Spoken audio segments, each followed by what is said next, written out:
So, tingnan natin kung ano yung naging result ng ating ginawang experiment dito sa ating mga variegated Gymnocalcium NLB. Hello everyone, ito po si Char Ching ng Succulent Davao and welcome sa ating YouTube channel.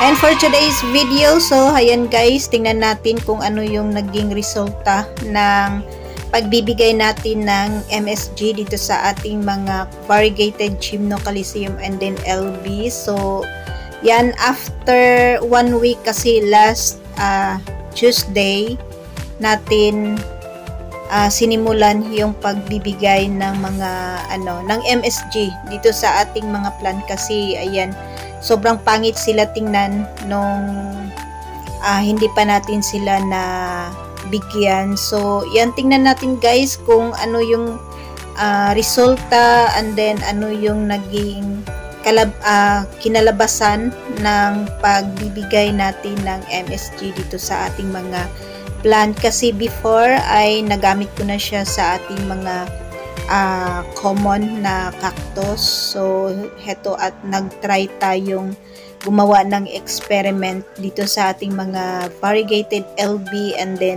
Gymnocalcium. So, yan sila guys. And then, kitang-kita naman po yung naging resulta. So, heto ay wala po itong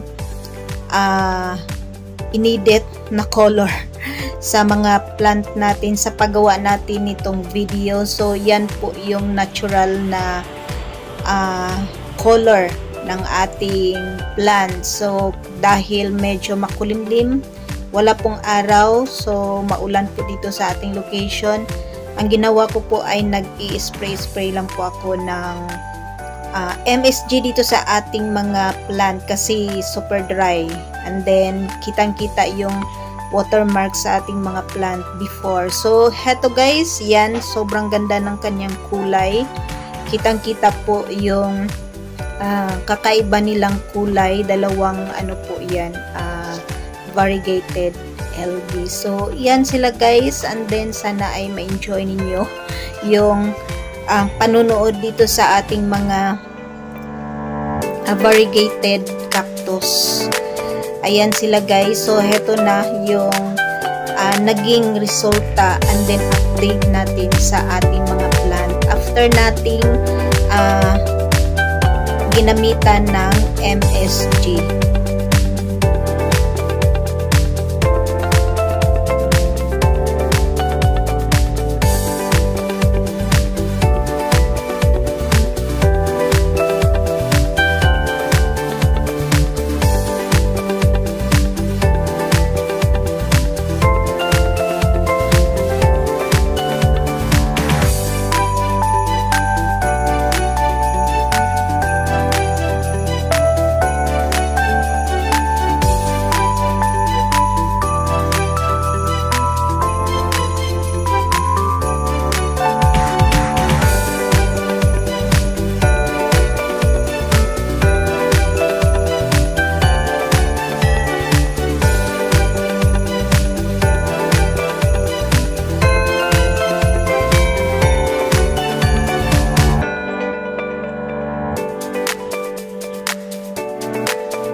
So yan guys, ang update sa ating mga halaman, sa ating mga variegated Gymnocalcium and then LB na binigyan po natin ng MSG 1 week ago.